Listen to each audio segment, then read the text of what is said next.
नमस्कार दोस्तों, स्वागत है आपका आपके अपने YouTube चैनल ओम डिजिटल स्टडी पर। साथियों, मैं हूं राकेश सिहाग। एक बार फिर से आप सभी के सामने हाजिर हूं, बहुत ही ज़बरदस्त क्लास लेकर के, बहुत ही ज़बरदस्त टॉपिक लेकर के। जैसा कि आपको पता है, हमने 10 क्लास कंप्लीट कर ली हैं बायोलॉजी की। आज हम 11 नंबर क्लास के बारे में बात करने वाले हैं। अगर आप पटवारी की तैयारी करते हैं, अगर आप ACF की तैयारी करते हैं, अगर आप रीट की तैयारी करते हैं, अगर आप लैब असिस्टेंट की तैयारी करते हैं राजस्थान लेवल में, या फिर आप रेलवे की तैयारी करते हैं, या फिर SSC की तैयारी करते हैं, या फिर पुलिस एग्जाम की तैयारी करते हैं, यानी कहने का मतलब सभी स्टेट एग्जाम और सभी सेंट्रल गवर्नमेंट एग्जाम के लिए ये क्लास बहुत ज़बरदस्त है। इससे बाहर आपको कोई भी क्वेश्चन नहीं मिलेगा और इससे अच्छी क्लास आपको फ्री के अंदर कहीं नहीं मिलेगी। इसलिए मैं आपको बोलता हूँ, थोड़ा सा इस क्लास को प्यार दो, सपोर्ट करो इस क्लास का, जिससे कि मैं आपके लिए ये क्लास रेगुलर रख पाऊँ। वरना आपको भी पता है कि साथियों, जब तक सहयोग नहीं मिल पाएगा तब तक किसी भी चीज़ को कंटिन्यू करने में इतना ज़्यादा मज़ा भी नहीं आता है, मोटिवेशन नहीं मिलता है और कर भी नहीं पाते हैं। इसलिए आपको थोड़ा सा इस क्लास को शेयर करना है, ठीक है। अगर आप चैनल पर पहली बार जुड़े तो आप इस चैनल को सब्सक्राइब करेंगे और बेल आइकन को प्रेस करेंगे, जिससे कि वीडियो का नोटिफिकेशन आपको मिलता रहे। आज हम अंकतंत्र के बारे में पढ़ने वाले हैं, क्योंकि मैंने आपको 2 टॉपिक कंप्लीट करवा दिए हैं। सबसे पहला टॉपिक मैंने आपको करवाया था कोशिका का, और उसके बाद मैंने आपको ऊतक का टॉपिक कंप्लीट करवा दिया। आज हम अंग तंत्र पढ़ने वाले हैं, और अंग तंत्र में भी सबसे पहले हम पाचन तंत्र के बारे में बात करेंगे। किसके बारे में? पाचन तंत्र के बारे में, क्योंकि अंग तंत्र के अंदर कई पार्ट आते हैं, जैसे पाचन तंत्र हो गया, श्वसन तंत्र हो गया, उत्सर्जन तंत्र हो गया, रक्त परिवहन संचरण तंत्र हो गया। ये आपके तंत्र होते हैं, इनको सभी को बारी बारी से पढ़ेंगे। सबसे पहले बात करने वाले हैं अंग तंत्र के, पाचन तंत्र के टॉपिक के बारे में। तो पाचन तंत्र क्या है, इसके बारे में डिटेल से चर्चा करेंगे। चलिए शुरू करते हैं।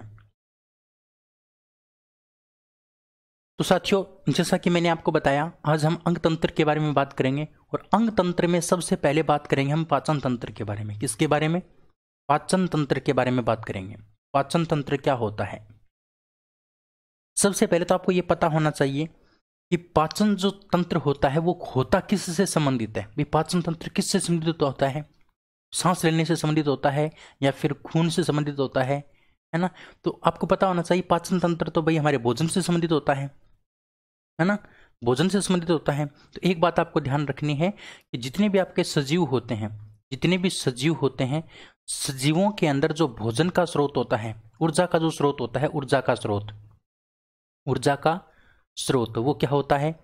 भोजन होता है। ये कौन होता है? भोजन होता है, भोजन होता है। ये छोटा सा क्वेश्चन आपसे पूछा जा सकता है कि सजीवों के अंदर ऊर्जा का स्रोत क्या होता है। तो सजीव होता है, कोई भी सजीव होता है, उसके अंदर जो ऊर्जा प्राप्त होती है वो किससे प्राप्त होती है? भोजन से प्राप्त होती है। और साथियों, भोजन के पाचन के लिए, भोजन के ग्रहण के लिए हमें किसकी आवश्यकता पड़ती है? पाचन तंत्र की आवश्यकता पड़ती है। तो आज हम किसके बारे में बात करेंगे? इसी पाचन तंत्र के बारे में बात करेंगे, जो भोजन को क्या करता है? पचित करने का काम करता है, उसको ग्रहण करने का काम करता है, उसको यूटिलाइज करने का काम करता है। तो मैंने आपको बताया कि कोई भी सजीव है, उसके अंदर ऊर्जा का जो स्रोत है, जैसे मैं बोल रहा हूं, ये मेरी ऊर्जा है, तो ये ऊर्जा मेरे को कहाँ से प्राप्त हुई है?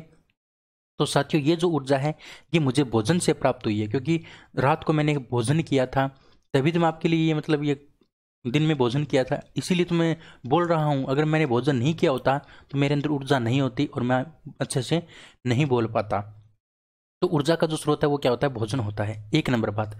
और भोजन के पाचन के लिए, भोजन के ग्रहण करने के लिए हमें किसकी आवश्यकता पड़ती है? पाचन तंत्र की आवश्यकता पड़ती है। अब बात आती है पाचन तंत्र से पहले हमें एक बात और पढ़नी पड़ेगी पाचन के बारे में। भाई पाचन क्या होता है? पाचन तंत्र तो बाद में पढ़ेंगे, पहले हमें पढ़ना है कि पाचन क्या होता है। यानी कोई भी आपका जटिल भोज्य पदार्थ है, जटिल भोज्य पदार्थ है, जटिल भोज्य पदार्थ, उस जटिल भोज्य पदार्थ को सरल भोज्य पदार्थ में तोड़ना, सरल भोज्य पदार्थ में क्या करना? पदार्थ में रूपांतरित करना। रूपांतरित करना क्या कहलाता है? पाचन कहलाता है। यानी कोई भी आपका संरचना में जटिल भोज्य पदार्थ होता है, यानी दिखने में या संरचना उसकी जो जटिल है, उस जटिल भोज्य पदार्थ को अलग अलग एंजाइमों की सहायता से, अलग अलग मतलब अंगों की सहायता से क्या करना, उसको सरल भोज्य पदार्थों में तोड़ना, क्या कहलाता है? पाचन कहलाता है। कोई भी जटिल भोज्य पदार्थ है उसको सरल भोज्य पदार्थों में रूपांतरित करना क्या कहलाता है? पाचन कहलाता है। और पाचन के लिए हमें किसकी आवश्यकता पड़ती है? पाचन तंत्र की आवश्यकता पड़ती है। यानी हमें मुंह की आवश्यकता पड़ती है, आहार नाल की आवश्यकता पड़ती है। आहार नाली में मुंह हो गया, उसके बाद गर्सनी गर्सिका हो गई, आमाशय हो गया, इन सभी की आवश्यकता पड़ती है किसी भी जटिल भोज्य पदार्थ को सरल भोज्य पदार्थ में रूपांतरित करने के लिए। अब ये जो पाचन की जो क्रिया होती है ये होती कहाँ पर है? तो साथियों ये आहार नाल के अंदर होती है। कहाँ पर होती है? आहार नाल के अंदर होती है। ये बड़ी इंपॉर्टेंट बात है कि हमारे शरीर में पाचन की जो क्रिया है वो कहाँ पर संपन्न होती है? तो साथियों पाचन की क्रिया हमारे आहार नाल के अंदर संपन्न होती है। कहाँ पर संपन्न होती है? आहार नाल के अंदर संपन्न होती है। अब बात आती है कि आहार नाल क्या होता है। तो साथियों आहार नाल एक ऐसी नलिका है जो भोजन का अंतर ग्रहण करती है। क्या करती है? अंतर ग्रहण करती है। अंतर ग्रहण का मतलब अंदर ग्रहण करती है भोजन को, उसके बाद उसका पाचन करती है। पाचन करने के बाद उस भोजन का क्या करती है? अवशोषण करती है। और अवशोषण करने के बाद में जो अपशिष्ट पदार्थ होता है मल, उस मल का क्या करती है? त्याग करती है। उसे हम क्या बोलते हैं साथियों? उसे हम आहार नाल बोलते हैं। क्या बोलते हैं? आहार नाल बोलते हैं। आई बात समझ में? तो यानी आहार नाल जो होती है वो भोजन का अंतर्ग्रहण करती है, पाचन करती है, उसका अवशोषण करती है। उस अवशोषण करने के बाद में जो अपशिष्ट पदार्थ बच जाता है मल के रूप में, उस मल का त्याग भी कौन करती है? तो साथियों यही आहार नाल करती है। तो मैंने आपको बताया, देखिए साइंस अगर आपको याद करनी है तो आपको कड़ी से कड़ी जोड़नी पड़ेगी। जैसे मैंने आपको बताया कि सजीवों को ऊर्जा के रूप में किसकी आवश्यकता होती है? भोजन की आवश्यकता होती है। और भोजन के लिए हमें किसकी आवश्यकता पड़ती है? पाचन तंत्र की आवश्यकता पड़ती है। फिर भोजन को उपयोग में लेने के लिए हमें पाचन तंत्र की आवश्यकता पड़ती है। पाचन तंत्र पढ़ने से पहले हमें पाचन पढ़ना पड़ेगा। पाचन क्या होता है? जटिल भोज्य पदार्थों का सरल भोज्य पदार्थों में रूपांतरण ही क्या कहलाता है? पाचन कहलाता है। पाचन की क्रिया कहाँ पर संपन्न होती है? तो आहार नाल में संपन्न होती है। अब आहार नाल क्या करती है? भोजन को अंदर लेके जाती है, अंदर ग्रहण करती है, उसके बाद उसका पाचन करती है, उसको पचाने का काम करती है, उसके बाद उसका अवशोषण होता है, और उसके बाद जो अपशिष्ट पदार्थ बचता है मल के रूप में उसका त्याग किया जाता है। किसके माध्यम से? आहार नाल के माध्यम से। साथियों अगर हम आहार नाल की बात करते हैं तो आहार नाल जो है ना वो मुख से शुरू होती है और कहाँ तक फैली होती है? तो साथियों गुदा द्वार तक फैली होती है। गुदा द्वार के बारे में आप जानते होंगे, जहाँ से हम मल त्याग करते हैं वही भाग, वही छेद, वही छिद्र क्या कहलाता है? गुदा द्वार कहलाता है ना। तो मुख से लेके गुदा द्वार तक की जो संरचना है, एक नलिका है, उस नलिका को हम क्या बोलते हैं? आहार नाल बोलते हैं। अब एक इंपॉर्टेंट बात मैं आपको बताता हूं, आहार नाल के अंदर जो भोजन गति करता है, आहार नाल के अंदर भोजन जो गति करता है आगे से आगे, जैसे पहले भोजन कहाँ पर है? मुंह है के अंदर है, उसके बाद गर्सनी में चला गया, उसके बाद गर्सिका में चला गया, उसके बाद आमाशय में चला गया, उसके बाद छोटी आंत में चला गया, फिर बड़ी आंत में चला गया, फिर मलाशय में चला गया, वहां से कहाँ चला जाता है? बाहर छोड़ दिया जाता है। तो मुंह से लेके और गुदा द्वार तक जो भोजन आगे से आगे गया है वो कौन सी गति के कारण गया है? वो गति बड़ी इंपॉर्टेंट है। यही बात आपको ध्यान रखनी है कि आहार नाल में जो भोजन है वो एक गति के माध्यम से आगे चलता है, और उस गति को बोलते हैं साथियों कर्मानुकुंचन गति। कौन सी गति? कर्मानुकुंचन गति।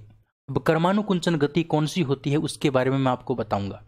कर्मानुकुंचन गति कौन सी होती है उसके बारे में मैं आपको बताऊंगा। टेंशन आपको बिल्कुल भी नहीं लेनी है। देखिए कर्मानुकुंचन का मतलब क्या होता है? देखो कर्म का मतलब तो आप जानते होंगे, अनुकुंचन का मतलब होता है संकुंचन होना, संकुंचन का मतलब सिकुड़ना। जैसे मान लो ये एक नलिका है, यहाँ पर कोई भोजन का टुकड़ा है ना, तो पहले यहाँ ऊपर से क्या होगी? ये पिचक जाएगी ऊपर से, तो ये भोजन का टुकड़ा थोड़ा सा नीचा खिसक जाएगा।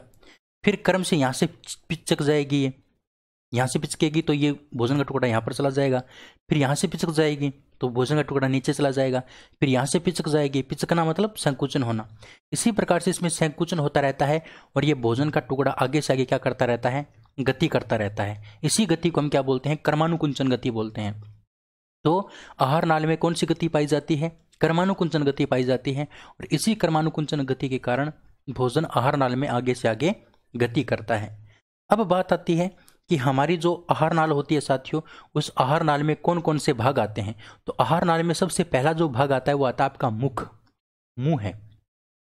उसके बाद बात आती है आपकी मुख गुहा की। किसकी बात आती है? मुख गुहा की बात आती है। उसके बाद बात आती है आपकी गर्सनी की। उसके बाद कौन सा भाग होता है? गर्सनी वाला भाग होता है।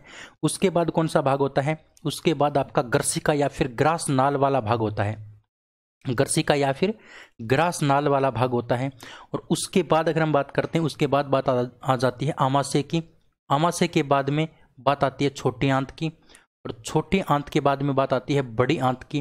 और बड़ी आंत के बाद बात आती है साथियों मलाशय की। किसकी बात आती है? मलाशय की। मलाशय की। मलाशय वैसे किसका भाग है? इस बड़ी आंत का ही भाग है मलाशय, मैंने अलग से बता दिया आपको।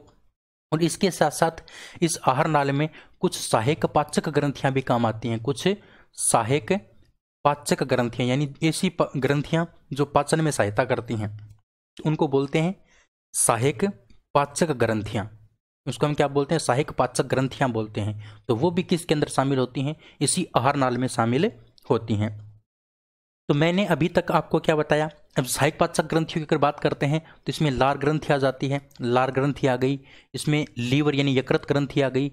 इसमें लीवर के अलावा मैं आपको बता दूं, लीवर के अलावा मैं आपको बताऊं तो एक आपकी होती है अग्न्याशय ग्रंथि। कौन सी ग्रंथि? अग्न्याशय ग्रंथि।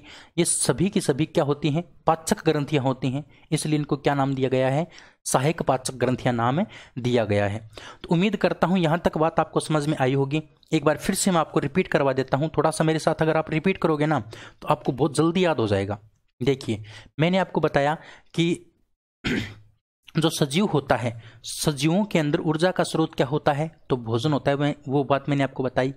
उसके बाद मैंने आपको बताया कि भोजन के पाचन के लिए, भोजन के उपयोग करने के लिए, भोजन को उपयोग करने के लिए किसकी आवश्यकता पड़ती है? पाचन तंत्र की आवश्यकता पड़ती है। यानी पाचन तंत्र भोजन से संबंधित होने वाला है, ये बात आपको मैंने पहले बता दी। अब पाचन तंत्र को पढ़ने से पहले हमें पहले पढ़ना पड़ेगा पाचन क्या होता है। पाचन का मतलब होता है कि कोई भी जटिल भोज्य पदार्थ है उसको सरल भोज्य पदार्थ में तोड़ना ही क्या कहलाता है? पाचन कहलाता है। और पाचन की जो क्रिया है वो कहां पर संपन्न होती है? आहार नाल में संपन्न होती है।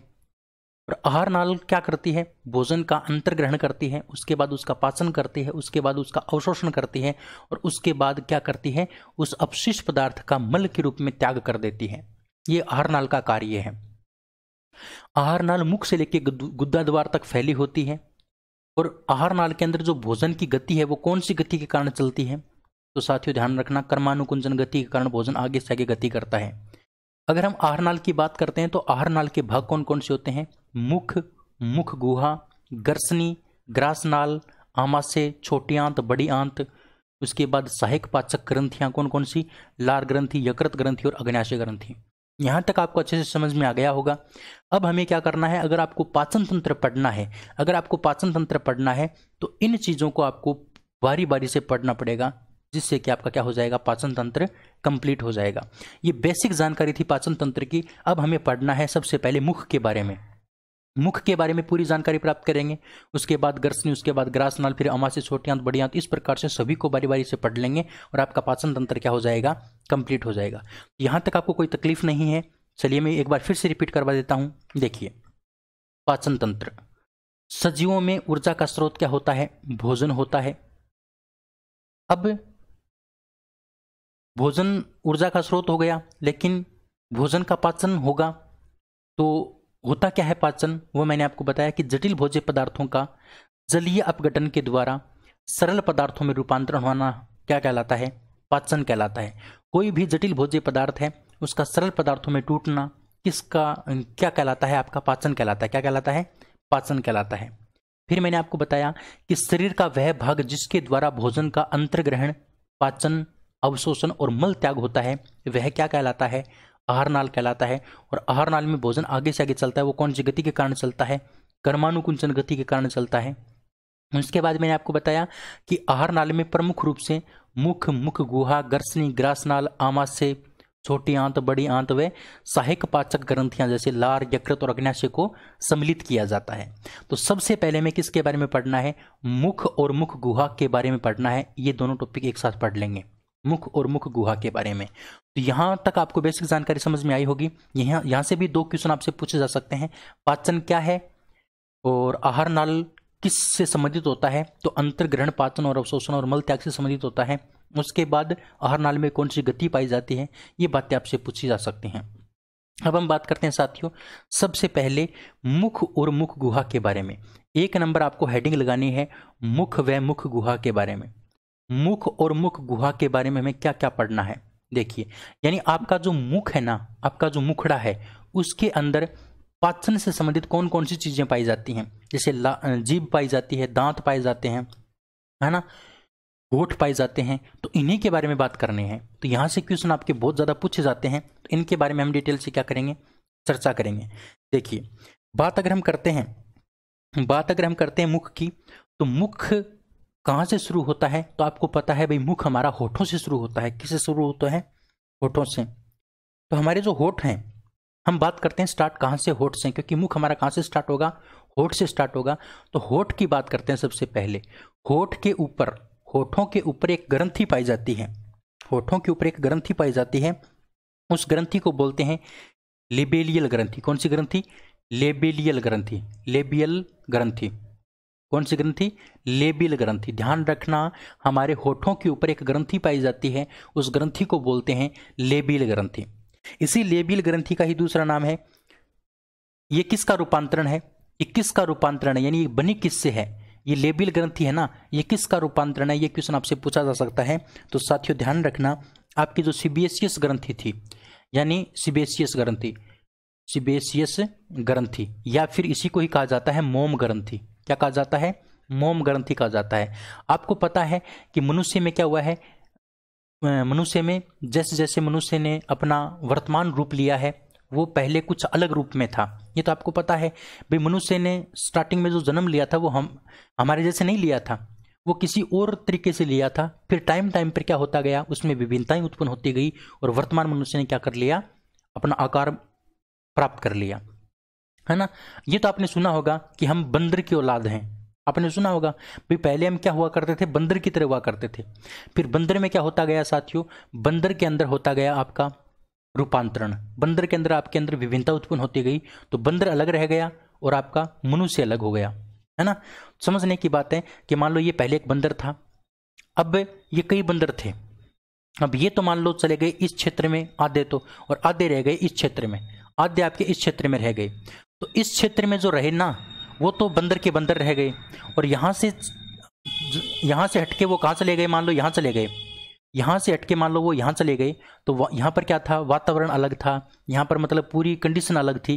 तो वो उसी कंडीशन के अनुसार ढल गए, और फिर उनके बच्चों ने जन्म लिया, तो थोड़ी सी विभिन्नता उनमें उत्पन्न हो गई, फिर थोड़ी और विभिन्नता उत्पन्न हो गई। इसी प्रकार से विभिन्नता उत्पन्न होते होते और वर्तमान मनुष्य ने क्या ले लिया? रूप ले लिया। वर्तमान मनुष्य का रूप ले लिया। तो वर्तमान मनुष्य के होठों पर जो ग्रंथि पाई जाती है, वो पाई जाती है लिबेलियर ग्रंथि, और बंदरों के होठों पर जो ग्रंथि पाई जाती है, वो आपकी सीबेशियस ग्रंथि या फिर मोम ग्रंथि पाई जाती है। तो सीबेशियस या फिर मोम ग्रंथि का रूप क्या है? आपका लिबेलियल ग्रंथि है। ये बात आप ध्यान रखोगे। यहां तक आपको बात समझ में आई होगी। अब हमारे होठ क्या है? नम रहते हैं। ये होठ नम किसके कारण रहते हैं, है ना? ये हमारे होठ नम किसके कारण रहते हैं? तो साथियों, इसी लिबेलियल ग्रंथि के कारण हमारे होठ क्या रहते हैं? नम रहते हैं। नम बनाए रखने का काम करती है। होठों को नम बनाए रखने का काम कौन करती है? तो यही लेबियल ग्रंथि करती है। एक एक चीज को आप क्रम से पढ़ोगे ना, तो आपको याद होगा। देखिए, मैंने आपको बताया मुख क्या होता है, स्टार्ट कहां से होता है? होठों से स्टार्ट होता है। होठों के ऊपर लेबियल ग्रंथि पाई जाती है। इस लेबियल ग्रंथि की बात करते हैं तो ये सीबेशियस या फिर मोम ग्रंथि का रूपांतरण है। अब ये लेबियल ग्रंथि करती क्या है? होठों को नम बनाए रखने का काम करती है। होठों को नम बनाए रखने का काम करती है, ये बात मैंने आपको बता दी। अब हमारे होठों के ऊपर इस लेबियल ग्रंथि के अलावा होठों के ऊपर एक कणिका भी पाई जाती है। होठों के ऊपर एक कणिका भी पाई जाती है, और उस कणिका का नाम होता है साथियों मिसनर्स कणिका। कौन सी कणिका? मिसनर्स कणिका। कौन सी कणिका? मिसनर्स कणिका पाई जाती है। मिसनर्स कणिका। अब ये मिसनर्स कणिका जो है ना, वो क्या करती है? होठों को संवेदी बनाती है। होठों को संवेदी बनाती है। संवेदी का मतलब, अगर आपके होठों को कोई टच कर ले, तो आपके रोंगटे खड़े हो जाते हैं। आपको पता होगा, है ना। अभी तो वैलेंटाइन वीक चल रहा है, तो आपको तो अच्छे से पता होगा कि अगर आपके होठों को कोई टच कर लेता है तो आपके शरीर में उत्सुकता पैदा हो जाती है, आपके शरीर में कंपन सा पैदा हो जाता है। वो कौन सी कणिका के कारण उत्पन्न होता है? वो इस मिशनर्स कणिका के कारण उत्पन्न होता है, क्योंकि मिशनर्स कणिका होठों को क्या करती है? संवेदी बनाने का काम करती है। तो होठों के बारे में दो बात ध्यान रखनी है, लेबियल ग्रंथि और मिशनर्स कणिका, दोनों के बारे में आपको बात समझ में आ गई होगी। अब होठों के बाद बात हमारे मुख की करें तो मुख के अंदर क्या पाई जाती है? एक लार पाई जाती है। क्या पाई जाती है? लार। क्या पाई जाती है? लार ग्रंथि पाई जाती है। भाई हमारे मुख के अंदर लार पाई जाती है, आपको पता होगा। तो वो कहां से उत्पन्न होता है लार? वो लार ग्रंथि से उत्पन्न होता है। लार ग्रंथि से क्या उत्पन्न होता है? लार उत्पन्न होता है ना। अब हम बात करते हैं इस लार के बारे में। लार से संबंधित क्वेश्चन कई बार पूछे गए हैं। लार से संबंधित कई बार क्वेश्चन पूछे गए हैं कि हमारे मुंह के अंदर लार ग्रंथि से लार उत्पन्न होती है। इस लार का दूसरा नाम होता है लालारस। क्या नाम होता है? लालारस। इसको हम लालारस के नाम से भी जानते हैं और इस लार ग्रंथि को हम लाला ग्रंथि के नाम से जानते हैं। इस लार ग्रंथि को हम क्या करते हैं? लाला ग्रंथि के नाम से भी जानते हैं। ये दो बात आपको ये ध्यान रखनी है। उसके बाद अगर हम बात करें तो साथियों ये जो लार होती है ये भोजन को अम्लीय बनाने का काम करती है। क्या करती है? भोजन को अम्लीय बनाने का काम करती है। भोजन को अम्लीय बनाने का काम करती है। भोजन जो है ना उसको अम्लीय माध्यम प्रदान करती है। अगर आपका भोजन क्या है? क्षारीय है, तो उसको अम्ल के अंदर बदलने का काम कौन करेगी? यही लार ग्रंथि करेगी, यही लार करेगी। ठीक है। अगर हम लार के बारे में और बात करें तो लार के अंदर दो एंजाइम पाए जाते हैं। क्या पाए जाते हैं? दो एंजाइम पाए जाते हैं और उन एंजाइमों का नाम आपको ध्यान रखना है। एक एंजाइम का नाम है टाइलिन,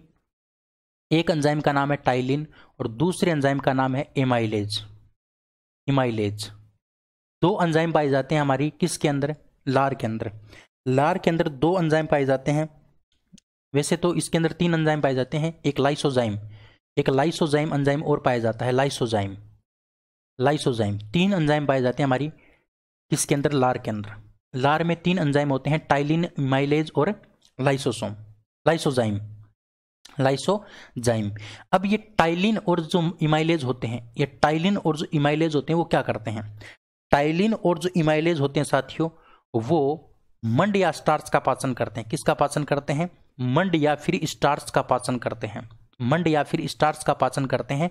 और उस मंड या स्टार्च को किसके अंदर बदलने का काम करते हैं? तो उस मंड या फिर स्टार्च को साथियों किसके अंदर बदल देते हैं?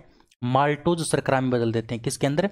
माल्टोज शर्करा में बदलने का काम करते हैं। अब देखिए मैं आपको समझाऊंगा क्या होता है, ये किस प्रकार से होता है।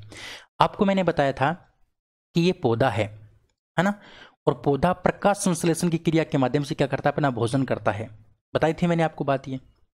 अब जब पौधा भोजन कर लेता है तो जितना भोजन उसको आवश्यक होता है वो तो ग्रहण कर लेता है, मतलब उसको तो काम में ले लेता है। और जो भोजन शेष बचता है वो किसके रूप में संचित कर लेता है? तो पौधा जो होता है ना वो शेष भोजन को मंड या फिर स्टार्च के रूप में क्या कर लेता है? इकट्ठा कर लेता है। मंड या फिर स्टार्च के रूप में क्या कर लेता है? इकट्ठा कर लेता है। फिर इसी पौधे को हम क्या करते हैं? भोजन के रूप में काम में ले लेते हैं। इसी पौधे को हम क्या करते हैं? भोजन के रूप में काम में लेते हैं। यानी इसी पौधे को भोजन के रूप में मनुष्य काम में लेता है। तो इस पौधे का जो स्टार्च है वो इस भोजन के माध्यम से कहाँ आ जाता है? मुंह के अंदर आ जाता है, मुख के अंदर आ जाता है। समझ में आई बात? पौधे के अंदर जो स्टार्च या मंड था वो भोजन के रूप में कहाँ गया? मुख के अंदर आ गया। अब इस मंड या फिर स्टार्च को माल्टोज में कौन बदलेगा? तो इस मंड या फिर स्टार्च को माल्टोज में बदलने का काम करता है साथियों टाइलिन और इमाइलेज एंजाइम। टाइलिन और इमाइलेज एंजाइम है वो मंड या फिर स्टार्च को किसके अंदर बदलते हैं? माल्टोज में बदलते हैं। और ये कहाँ पर पाए जाते हैं? ये दोनों एंजाइम हमारी लार ग्रंथि के अंदर पाए जाते हैं, लार के अंदर पाए जाते हैं। समझ में आई बात? बिल्कुल। और ये जो लाइसोजाइम एंजाइम होता है ये क्या करता है? जीवाणुओं को नष्ट करने का काम करता है। भोजन के अंदर जो जीवाणु होते हैं उनको नष्ट करने का काम करता है। यानी जीवाणु यानी बैक्टीरिया को खत्म करने का काम कौन करता है? लाइसोजाइम एंजाइम करता है। यहां तक आपको बात है समझ में आई? मेरे हिसाब से यहां तक आपको कोई दिक्कत नहीं है। मुख गुहा के बारे में, मुख और मुख गुहा के बारे में मैंने आपको दो बातें बताई हैं। एक बात मैंने आपको होठ से संबंधित बताई है और दूसरी बात मैंने आपको लार ग्रंथि से संबंधित बताई है। यहां तक आपको कोई तकलीफ नहीं है। अब देखिए, इसके अलावा मुख के अंदर क्या पाया जाता है? इसके अलावा मुख के अंदर आपकी जीभ पाई जाती है। क्या पाई जाती है? जीभ पाई जाती है। अब हम बात करते हैं जीभ के बारे में। किसके बारे में? जीभ के बारे में। देखिए, एक एक चीज को हम ढंग से पढ़ते चलेंगे, उससे संबंधित जितने भी क्वेश्चन बन सकते हैं वो सारे क्वेश्चन मैं आपको बताऊंगा। तो इससे बाहर कोई भी क्वेश्चन जाने की संभावना आपके एग्जाम के अंदर नहीं है। इसलिए बोलता हूँ साथियों, थोड़ा सा सहयोग करो और अच्छे से मन लगा के पढ़ो। आपका साइंस इतना स्ट्रॉन्ग करवा दूंगा कि आपको साइंस के लिए कहीं और भटकने की आवश्यकता नहीं पड़ेगी। अब हम जीभ की बात करते हैं। तो साथियों, जो जीभ है वो हमारे मुख के अंदर जुड़ी रहती है। और वो कौन सी कोशिका के द्वारा जुड़ी रहती है, वो क्वेश्चन कई बार पूछा गया है। ये हमारे मुख है, मुख के अंदर जीभ होती है, आपको पता है। लेकिन जीभ है वो निचले जबड़े से जुड़ी होती है। और वो कौन सी कोशिका के द्वारा जुड़ी होती है, उस कोशिका का नाम आपसे पूछ सकता है। तो देखिए, जीभ जो है ना वो निचले जबड़े से जुड़ी होती है। निचले जबड़े से। कौन से जबड़े से? निचले जबड़े से। और इस निचले जबड़े को हम क्या बोल सकते हैं साथियों? आधार भाग बोल सकते हैं। क्या बोल सकते हैं इसको? आधार भाग। आधार का मतलब नींव। नींव जो है ना वो हमारा निचला जबड़ा है, क्योंकि निचले जबड़े के ऊपर ही क्या है? हमारी जीभ है ना। तो निचले जबड़े, नींव जो होती है वो नीचे होती है, और निचले जबड़े को हम क्या बोलते हैं? आधार भाग बोलते हैं। तो जो जीभ होती है वो आधार भाग या फिर निचले जबड़े से जुड़ी होती है। और कौन सी कोशिका के द्वारा जुड़ी होती है, उस कोशिका का नाम आपसे पूछा जा सकता है। वो कोशिका आपको ध्यान रखनी है जिस कोशिका के माध्यम से जीभ जुड़ी रहती है। तो उस कोशिका का नाम है साथियों जीवा फ्रेनुलम। जीवा फ्रेनुलम। जीवा फ्रेनुलम। ध्यान रखना, उस कोशिका का नाम है जीवा फ्रेनुलम।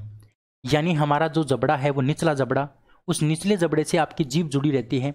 और उस निचले जबड़े में जो जीभ है वो जुड़ी रहती है, वो कौन सी कोशिका के द्वारा जुड़ी रहती है? तो उस कोशिका का नाम होता है जीवा फ्रेनुलम। कौन सी कोशिका? जीवा फ्रेनुलम। इसी जीवा फ्रेनुलम को क्या बोलते हैं साथियों? इसी जीवा फ्रेनुलम को बोलते हैं लिंगुअल फ्रेनुलम। फ्रेनुलम लिंगुअल, इसको हम फ्रेनुलम लिंगुअल के नाम से भी जानते हैं। Frenulum lingual. फ्रेनुलम लिंगुअल के नाम से भी इसको जाना जाता है। तो दोनों नाम एक ही हैं, आपको ध्यान रखना है कि जीवा फ्रेनुलम या फिर फ्रेनुलम लिंगुअल के द्वारा आपकी जो जीभ है वो जुड़ी रहती है। कहाँ? निचले जबड़े से। तो ये बात आपको समझ में आई होगी। अब आपको पता है कि आपकी जो जीभ होती है, आपकी जो जीभ होती है, उस जीभ के अंदर जो गर्म भोजन होता है, उस गर्म भोजन का स्वाद बढ़ जाता है। गर्म भोजन का स्वाद बढ़ जाता है। तो गर्म भोजन का स्वाद बढ़ता क्यों है? क्योंकि जैसे ही आपकी जीभ है, मान लो ये आपकी जीभ है इस प्रकार से, ये आपकी इस प्रकार से जीभ है, ये इस प्रकार से आपकी जीभ है। तो इस जीभ के ऊपर क्या पाई जाती हैं? छोटे छोटे स्वाद कणिकाएं पाई जाती हैं। स्वाद कणिकाएं। जैसे ही इस जीभ के ऊपर गर्म भोजन आता है, तो जैसे इसका गर्म भोजन आता है, तो गर्म भोजन आने के कारण जीभ का जो क्षेत्रफल है, जीभ के जो कण है ना, उसके क्षेत्रफल, उनका क्षेत्रफल बढ़ जाता है। उनका पृष्ठीय क्षेत्रफल क्या हो जाता है? बढ़ जाता है। जीभ के ऊपर स्वाद कणिकाओं का पृष्ठीय क्षेत्रफल बढ़ जाता है। और जब इनका पृष्ठीय क्षेत्रफल बढ़ जाएगा तो ज़्यादा स्वाद आएगा, है ना। और अगर इनका पृष्ठीय क्षेत्रफल सिकुड़ जाएगा तो कम स्वाद आएगा। इसीलिए गर्म भोजन हमारी जीभ के ऊपर जब आता है तो इन जीभ के कणों का, इन जीभ की स्वाद कणिकाओं का क्या हो जाता है? पृष्ठीय क्षेत्रफल बढ़ जाता है। और पृष्ठीय क्षेत्रफल बढ़ने से क्या होता है? हमें गर्म भोजन क्या लगता है? स्वाद लगता है। ये बात आपको समझ में आ गई होगी कि जीभ के अंदर, जीभ के ऊपर गर्म भोजन आने से जीभ के कणों का पृष्ठीय क्षेत्रफल बढ़ जाता है, जिसके कारण हमें गर्म भोजन क्या लगता है? स्वाद लगता है। तो ये बात आपको समझ में आ गई होगी। अब एक बात आप नोट में लिख सकते हो, नोट में आप याद रख सकते हो कुत्ते के बारे में। कुत्ते को आपने देखा होगा, कुत्ता क्या करता है? जीभ को बाहर रखता है। जीभ को क्या रखता है? बाहर रखता है। तो जीभ को बाहर रखने का कारण क्या होता है? भाई कुत्ता जो है वो जीभ को बाहर रखता है, तो उसका कारण क्या है? तो उसका कारण मैं आपको बताऊंगा। उसका कारण साथियों यही है कि जो कुत्ता है ना वो क्या करता है?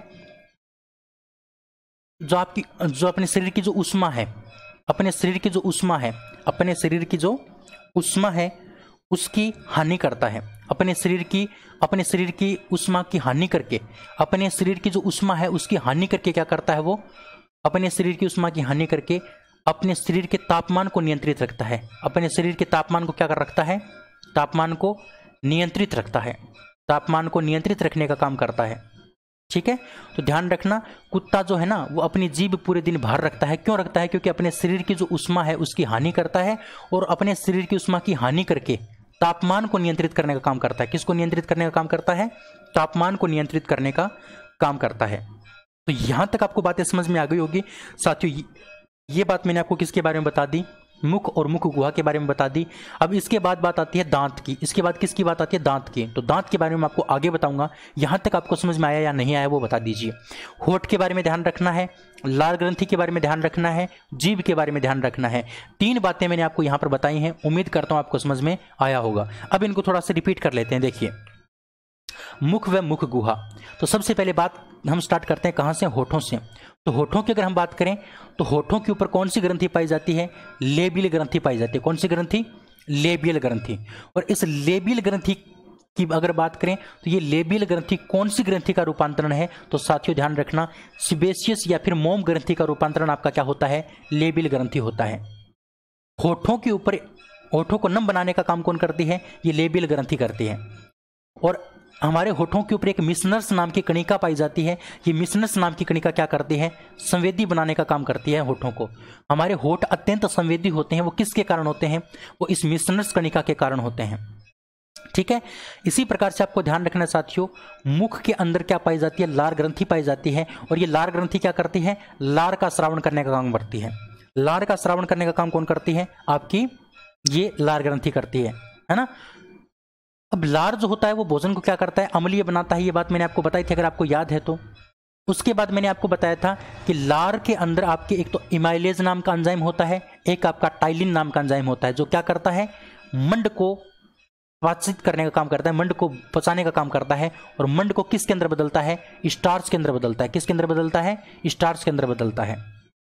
इसी प्रकार से लार के अंदर एक लाइसोजाइम नाम का एंजाइम होता है। और ये जो लाइसोजाइम नाम का एंजाइम होता है साथियों, वो क्या करता है, बैक्टीरिया को नष्ट करने का काम करता है। किसको नष्ट करने का काम करता है, बैक्टीरिया को नष्ट करने का काम करता है।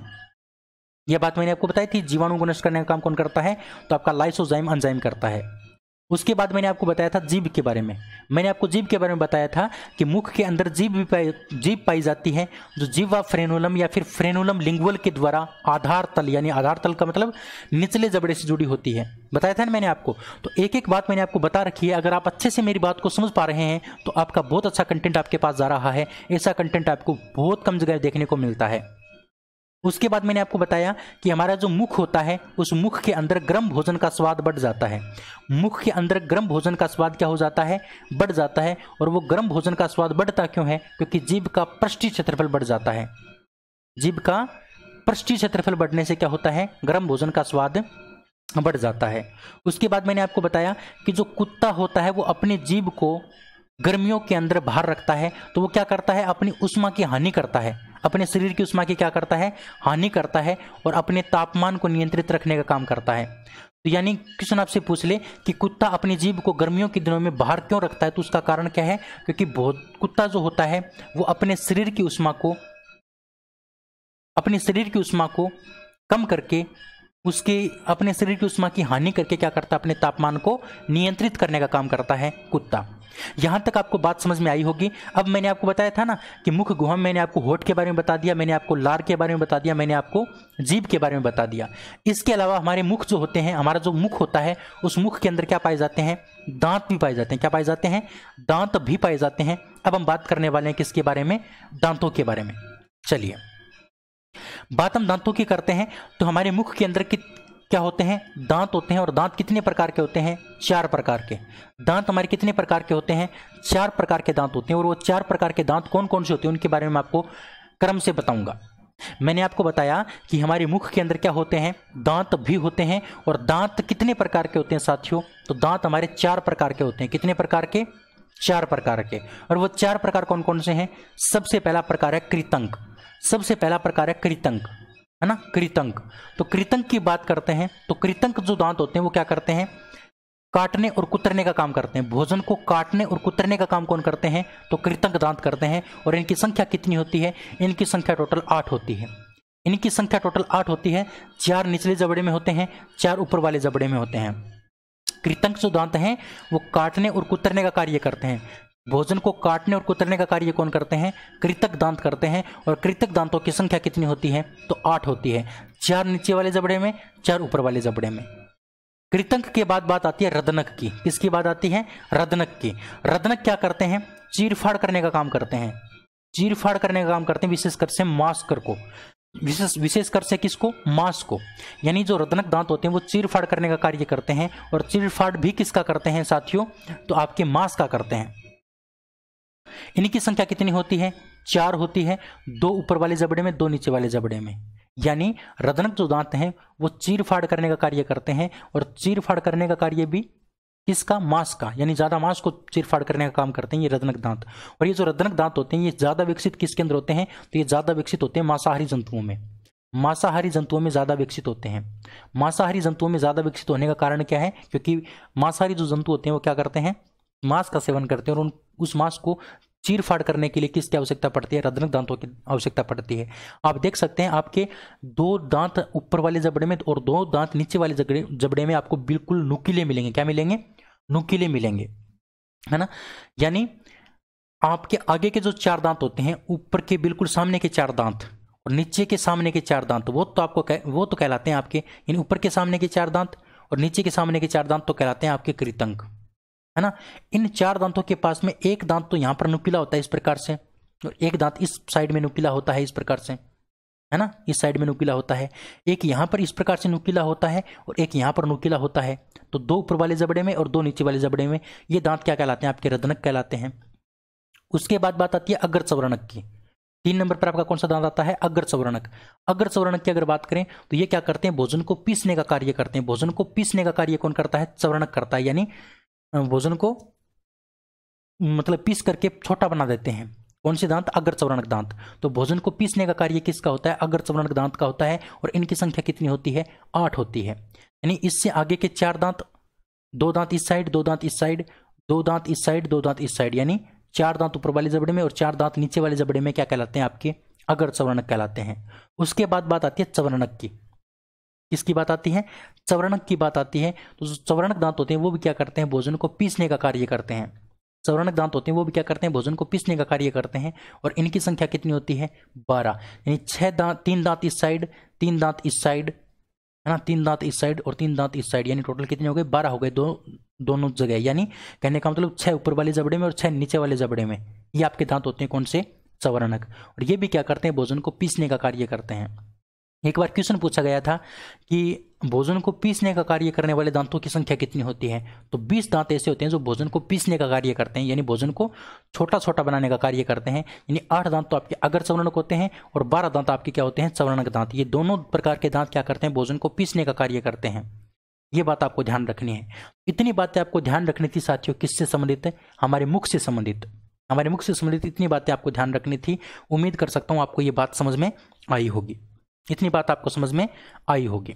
अब देखिए साथियों, जो भी मैंने आपको पढ़ाया है उनके बारे में एक बार फिर से हम बात करते हैं। नोट में बहुत इंपॉर्टेंट बातें मैंने आपको लिख रखी हैं। ये जो नोट वाला जो पोर्शन है साथियों, इसमें कुछ टॉपिक मैंने लिए हैं, कुछ पॉइंट मैंने लिए हैं, और ये पॉइंट आपकी जिंदगी को बदल सकते हैं, क्योंकि इन्हीं पॉइंटों से क्वेश्चन बार बार पूछा गया है। ये वो पॉइंट है साथियों जो अलग अलग एग्जाम में पूछे गए हैं। तो मैंने अभी आपको मुख के बारे में पढ़ाया है, मुख गुहा के बारे में पढ़ाया है। जितना भी बात पढ़ाई है उसी से संबंधित आपका ये नोट है। तो नोट में आपको एक एक पॉइंट को याद करते चलना है। देखिए, सबसे पहला पॉइंट है कि जो छोटे बच्चे होते हैं, छोटे बच्चों के अंदर कितने दांत पाए जाते हैं? 20 दांत पाए जाते हैं। छोटे बच्चों में कितने दांत होते हैं? 20 दांत। 1 नंबर बात आपको ध्यान रखनी है, छोटे बच्चों में 20 दांत होते हैं। और इन 20 दांतों को हम क्या बोलते हैं? प्राथमिक, अस्थायी या फिर दूध के दांत कहते हैं। तो ये क्वेश्चन कई बार पूछा गया है कि प्राथमिक दांतों की संख्या कितनी होती है? तो प्राथमिक दांतों की संख्या कितनी होती है साथियों? 20 होती है। ठीक है। और इन्हीं 20 दांतों को हम क्या बोलते हैं? प्राथमिक दांत बोलते हैं। इन्हीं दांतों को हम अस्थायी दांत बोलते हैं, क्योंकि ये टूट जाते हैं फिर से दोबारा आते हैं। ये अस्थायी दांत होते हैं, और इन्हीं को हम क्या बोलते हैं? दूध के दांत बोलते हैं, जो बच्चों के अंदर पाए जाते हैं। अब बच्चों के अंदर कौन से दांत नहीं पाए जाते? तो साथियों ध्यान रखना, बच्चों के अंदर अग्र चौवर्णक दांत नहीं पाए जाते। बच्चों के अंदर कौन से दांत नहीं पाए जाते हैं? अग्र चौवर्णक दांत नहीं पाए जाते हैं। यानी कहने का मतलब साथियों, आपके 8 दांत नहीं होते हैं, क्योंकि बच्चों के अंदर कितने होने चाहिए थे? 28 होने चाहिए थे। लेकिन छोटा बच्चा, बिल्कुल छोटा बच्चा है ना, उसके अंदर 28 की जगह कितने होते हैं?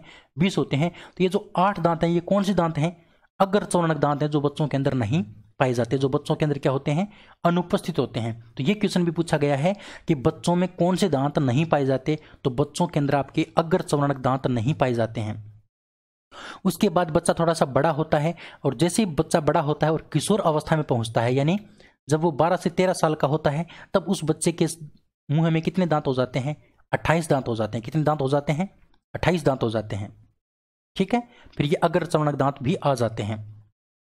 उसके बाद बात करते हैं वयस्क मनुष्य की। तो वयस्क मनुष्य जो होता है, यानी 20-22 साल की उम्र का जो व्यक्ति होता है, उसके मुंह में कितने दांत हो जाते हैं? 32 दांत हो जाते हैं। कितने दांत हो जाते हैं? 32 दांत। यानी जो वयस्क मनुष्य है, उस वयस्क मनुष्य के मुंह में कितने दांत पाए जाएंगे? आपके 32 दांत पाए जाएंगे। और इन्हीं 32 दांतों को हम क्या बोलते हैं? द्वितीयक दांत बोलते हैं, या फिर स्थायी दांत बोलते हैं। द्वितीयक यानी दूसरी बार आने वाले दांत, द्वितीयक यानी दूसरी बार आने वाले दांत, और इन्हीं हम क्या बोलते हैं? स्थायी दांत बोलते हैं। ये फिर टूटते नहीं हैं, और जब ये टूट जाते हैं तो फिर ये वापस आते नहीं हैं। तो 32 दांतों को हम क्या बोलते हैं? स्थायी दांत बोलते हैं, द्वितीयक दांत बोलते हैं। तो मैंने आपको 3 बातें बताई। सबसे पहले मैंने आपको छोटे बच्चे की बात बताई, 20 दांत पाए जाते हैं बच्चों में, उसको हम प्राथमिक अस्थायी या फिर दूध के दांत बोलते हैं। उसके बाद मैंने बताया कि बच्चों के अंदर अग्र चर्वणक दांत नहीं होते। फिर बात आती है थोड़े से बड़े बच्चे की, यानी किशोर अवस्था के वाले बच्चे की। तो किशोर अवस्था में जो बच्चा होता है, उसके मुंह में 28 दांत होते हैं। फिर थोड़ा सा बड़ा व्यक्ति आ जाता है, वयस्क मनुष्य आ जाता है, तो वयस्क मनुष्य के मुंह में कितने दांत होते हैं? 32 दांत होते हैं, जिन्हें हम द्वितीयक दांत, स्थायी दांत बोलते हैं। उसके बाद मैंने आपको एक इंपॉर्टेंट पॉइंट यहाँ पर लिख रखा है कि मनुष्य के पूरे जीवन काल में, मनुष्य के पूरे जीवन काल में 2 बार दांत आते हैं। कितने बार दांत आते हैं? 2 बार दांत आते हैं। इसीलिए मनुष्य को हम क्या बोलते हैं? द्विवारदंती कहते हैं। क्या बोलते हैं? द्विवारदंती बोलते हैं। यानी मनुष्य के पूरे जीवन काल में कितनी बार दांत आते हैं? 2 बार। एक बार तो प्राथमिक दांत, एक बार द्वितीयक दांत। इसीलिए मनुष्य को क्या कहा जाता है? द्विवारदंती कहा जाता है। तो क्वेश्चन आपको पूछ सकता है कि मनुष्य निम्न में से क्या है? तो मनुष्य निम्न में से क्या है? आपका द्विवारदंती है, क्योंकि साथियों मनुष्य के पूरे जीवन काल में कितनी बार दांत आते हैं? 2 बार दांत आते हैं। इसीलिए साथियों मनुष्य को क्या कहा जाता है? द्विवारदंती कहा जाता है। तो ये 5 टॉपिक मैंने आपको बताए हैं। ये 5 पॉइंट आपको समझ में आए होंगे। ये 5 पॉइंट आपको समझ में आए होंगे। आगे बढ़ते हैं। आगे देखिए, मनुष्य के दांत अलग अलग प्रकार के होते हैं। मनुष्य के दांत क्या होते हैं? अलग अलग प्रकार के। अलग अलग प्रकार का मतलब कोई कृतंक होता है, कोई रदनक होता है, कोई अग्र चर्वणक होता है, कोई आपका क्या होता है? चर्वणक होता है। इसीलिए मनुष्य को क्या कहा जाता है? विषम दंती कहा जाता है, यानी विषम दांत वाला कहा जाता है। विषम दंती का मतलब विषम दांत वाला, क्योंकि मनुष्य के जो दांत होते हैं वो क्या होते हैं? अलग अलग प्रकार के होते हैं। इसीलिए मनुष्य को क्या कहा जाता है? विषम दंती कहा जाता है। क्या कहा जाता है? विषम दंती कहा जाता है। आई बात समझ में? उसके बाद बात करते हैं कि मनुष्य के जो दांत होते हैं वो जबड़े के अंदर लगे होते हैं, और जबड़े की जो हड्डी है, हड्डी के अंदर क्या होते हैं? गड्ढे से होते हैं, गर्त होते हैं। यानी ये मान लो हमारा जबड़ा है और जबड़े की ये हड्डी है। इस हड्डी के अंदर आपको क्या मिलेंगे? यहाँ पर इस प्रकार से गड्ढे मिलेंगे। इस प्रकार से क्या मिलेंगे? गड्ढे मिलेंगे। और उन्हीं गड्ढों के अंदर आपके क्या होते हैं? दांत होते हैं। उन्हीं गड्ढों के अंदर क्या होते हैं? दांत होते हैं। इसीलिए साथियों मनुष्य को क्या कहा जाता है? गृत दंती भी कहा जाता है। मनुष्य को द्विवारदंती भी कहा जाता है, मनुष्य को विषम दंती भी कहा जाता है, और मनुष्य को गर्त दंती भी कहा जाता है। द्विवारदंती क्यों कहा जाता है? क्योंकि मनुष्य के पूरे जीवन काल में दांत कितने बार आते हैं? 2 बार। इसीलिए इसको क्या कहा जाता है? द्विवारदंती। मनुष्य के दांत अलग अलग प्रकार के होते हैं, इसलिए मनुष्य को विषम दंती कहा जाता है। मनुष्य के जो दांत होते हैं वो जबड़े की हड्डी के जो गड्ढे होते हैं, गर्त होते हैं, उनके अंदर लगे होते हैं। इसीलिए मनुष्य को क्या कहा जाता है? गर्त दंती कहा जाता है। ये बात आपको समझ में आई होगी। उसके बाद मैंने आपको बताया कि दांतों का जो इनेमल होता है, दांतों का जो इनेमल होता है, जिसको हम बोलते हैं दांत का शिखर, दांत का जो शिखर होता है साथियों, दांत का शिखर, ये वाला भाग, ये क्या होता है? इसको बोलते हैं इनेमल। दांत के शिखर को हम क्या बोलते हैं? इनेमल बोलते हैं। दांत का जो इनेमल होता है वो शरीर का सबसे कठोर भाग होता है। तो ये क्वेश्चन कई बार पूछा गया है कि शरीर का सबसे कठोर भाग कौन होता है? तो शरीर का सबसे कठोर भाग दांत का इनेमल होता है। और ये जो दांत का इनेमल जो है ना, दांत का इनेमल, ये इनेमल किस किस से मिलकर के बना होता है? तो दांत का इनेमल कैल्शियम कार्बोनेट और कैल्शियम सल्फेट से मिलकर के बना होता है। ये बात बड़ी ही इंपॉर्टेंट है, ये बात बड़ी ही इंपॉर्टेंट है। कई बार ये एग्जाम में पूछी गई है कि दांतों का इनेमल जो होता है वो शरीर का सबसे कठोर भाग होता है। इससे कठोर भाग हमारे शरीर के अंदर कोई नहीं है। इनेमल हमारे शरीर का सबसे कठोर भाग है। और ये जो इनेमल होता है ये किस से मिलकर के बना होता है? ये कैल्शियम कार्बोनेट और कैल्शियम सल्फेट से मिलकर के बना होता है। कैल्शियम कार्बोनेट और कैल्शियम सल्फेट से मिलकर के बना होता है। ये बात भी आपको ध्यान रखनी है। मनुष्य के जो तीसरे मोलर होते हैं, तीसरे मोलर का मतलब अग्र चौवर्णक दांत जो होते हैं ना, उनको हम क्या बोलते हैं? अक्कलदाढ़ बोलते हैं। क्या बोलते हैं? अक्कलदाढ़। यानी जो 20-22 साल की उम्र के बाद आते हैं। 20-22 साल की उम्र जब हो जाती है व्यक्ति की, तब ये अक्कलदाढ़ आती है। आपको पता है अक्कलजाड़ जिसको बोलते हैं, अक्कलजाड़। अक्कलजाड़ क्या होते हैं? आपके अग्र चौवर्णक दांत होते हैं। क्या होते हैं? अग्र चौवर्णक दांत होते हैं। लेकिन जो तीसरा आपका ना, तीसरा अग्र चौवर्णक यानी लास्ट का तीसरा अग्र चौवर्णक, वही क्या कहलाएगा? आपका अक्कलदाढ़ कहलाएगा। क्योंकि ये जो आपका अक्कलदाढ़ होता है, अक्कलजाड़ जो होती है ना, इसकी संख्या कितनी होती है? 8 होती है। यानी 4 ऊपर वाले जबड़े में और 4 नीचे वाले जबड़े में, 4 नीचे वाले जबड़े में। यानी 2 तो इस साइड होते हैं, 2 इस साइड होते हैं, 2 नीचे वाले जबड़े में इस साइड होते हैं और 2 इस साइड होते हैं। जो ये आगे वाला है ना, आगे वाला, इसको हम क्या कहेंगे? अक्कलदाढ़ कहेंगे। क्या कहेंगे? अक्कलजाड़ या फिर अक्कलदाढ़ कहेंगे। तो अक्कलदाढ़ की संख्या कितनी होती है? आपकी 4 होती है, जो 20-22 साल की उम्र के बाद आती है। ठीक है। उसके बाद बात करते हैं आगे। देखिए, जो शाकाहारी होते हैं, जो शाकाहारी जंतु होते हैं, उनमें रदनक दांत नहीं पाए जाते। अब आप कहोगे सर मनुष्य शाकाहारी होता है? नहीं साथियों, मनुष्य शाकाहारी नहीं है, मनुष्य सर्वाहारी है। यानी मनुष्य क्या करता है? सर्वाहारी करता है। यानी कहने का मतलब मांस भी खाता है और शाकाहारी भोजन भी खाता है। इसलिए मनुष्य को हम क्या बोलते हैं? सर्वाहारी बोलते हैं। तो जो प्योर आपके क्या होते हैं? शाकाहारी जंतु होते हैं, प्योर शाकाहारी जंतु, है ना। जैसे आपका हिरण हो गया। हिरण आपका क्या होता है? शाकाहारी जंतु होता है। तो हिरण जैसे जंतु जो होते हैं ना, उनके अंदर क्या नहीं पाए जाते? उनके अंदर रदनक दांत नहीं पाए जाते हैं। ये बड़ी ही इंपॉर्टेंट बात है। यानी जो शाकाहारी जंतु होते हैं, प्योर शाकाहारी जो होते हैं ना, उनके मुंह के अंदर कौन से दांत नहीं पाए जाते? उनके मुंह के अंदर रदनक दांत नहीं पाए जाते। और इन रदनक दांतों के स्थान पर क्या होता है? खाली स्थान होता है। क्या होता है? रिक्त स्थान होता है। और इस रिक्त स्थान को क्या कहा जाता है? दंतावकाश कहा जाता है। क्या कहा जाता है? दंतावकाश कहा जाता है। जैसे हाथी हो गया, हिरण हो गया, खरगोश हो गया, ये सभी के सभी आपके क्या होते हैं साथियों? ये आपके सभी के सभी शाकाहारी जंतु होते हैं। और इनके मुंह के अंदर कौन सा दांत नहीं पाया जाता? तो इनके मुंह के अंदर आपका रदनक दांत नहीं पाया जाता। रदनक के स्थान पर क्या होता है? रिक्त स्थान होता है। और इस रिक्त स्थान को हम क्या बोलते हैं? दंतावकाश बोलते हैं। ये बात बड़ी इंपॉर्टेंट है जो मैंने आपको बताई है। उसके बाद बात करते हैं कि जो सर्प है ना, सर्प, सांप, सांप के अंदर कौन सी ग्रंथि पाई जाती है? विष ग्रंथि पाई जाती है। सांप के अंदर आपकी विष ग्रंथि होती है। और ये विष ग्रंथि किसका रूपांतरण है? तो साथियों लार ग्रंथियों का ही रूपांतरण है। लार ग्रंथियों ने ही किसका रूप लिया है साथियों?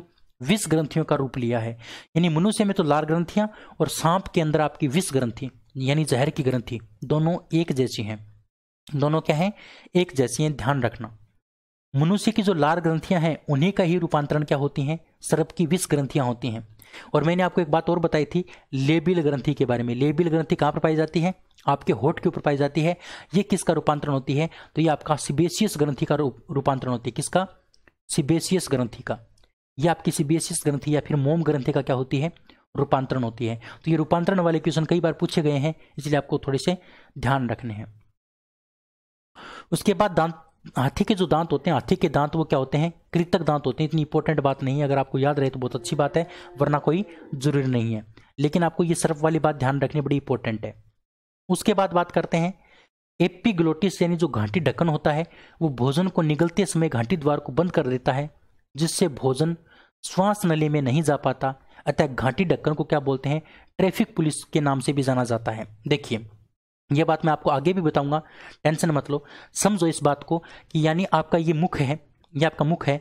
मुख में आपने भोजन किया तो मुख से आगे आपकी 2 नलिकाएं होती हैं।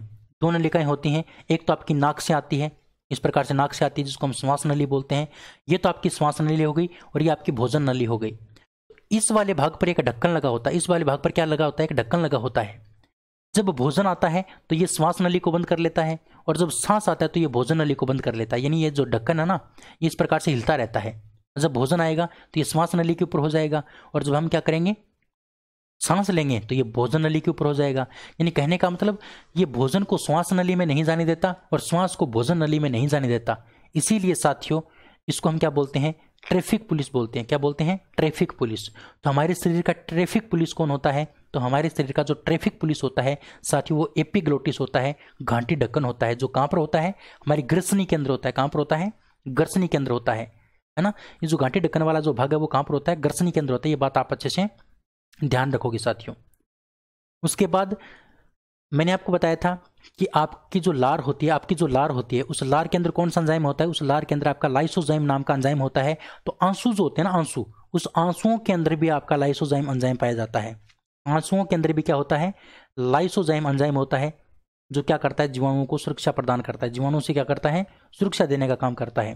तो हमारी आंसुओं के अंदर भी लाइसोजाइम एंजाइम है और हमारी लार के अंदर भी क्या है, लाइसोजाइम एंजाइम है। दोनों बात आपको ध्यान रखनी है। उम्मीद कर सकता हूँ बात आपको समझ में आई होगी। और साथियों, मैंने आपको एक टॉपिक कंप्लीट करवा दिया, पाचन तंत्र का, और वो कौन सा है, आपका मुख व मुख गुहा के बारे में।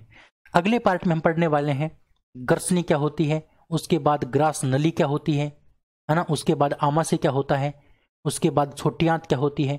इनके बारे में हम पढ़ेंगे अगली क्लास में, है ना। इस प्रकार से हमारा पाचन तंत्र कंप्लीट हो जाएगा। उसके बाद हम श्वसन तंत्र, रक्त परिसंचरण तंत्र, इन सभी तंत्रों को हम क्या कर लेंगे, क्रम से बारी बारी से इसको कंप्लीट कर लेंगे।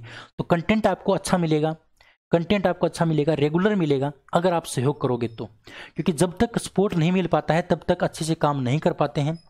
और अगर आपको अच्छे से काम लेना है साथियों, तो थोड़ा सा आपको सपोर्ट करना पड़ेगा, वीडियो को शेयर वगैरह करना पड़ेगा। ऐसा कंटेंट आपको हर किसी जगह नहीं मिलेगा, ये बात मैं आपसे बार बार बोलता हूँ, इस बात का मैं आपसे दावा करता हूँ। अगर आपको वीडियो पसंद आया है, अगर आपको मेरी मेहनत पसंद आई है, तो आप वीडियो को लाइक करेंगे, शेयर करेंगे और चैनल को सब्सक्राइब करना नहीं भूलेंगे। आज की इस वीडियो में इतना ही, अगले वीडियो में फिर मिलेंगे, तब तक के लिए जय हिंद, जय Bharat, thank you, bye bye.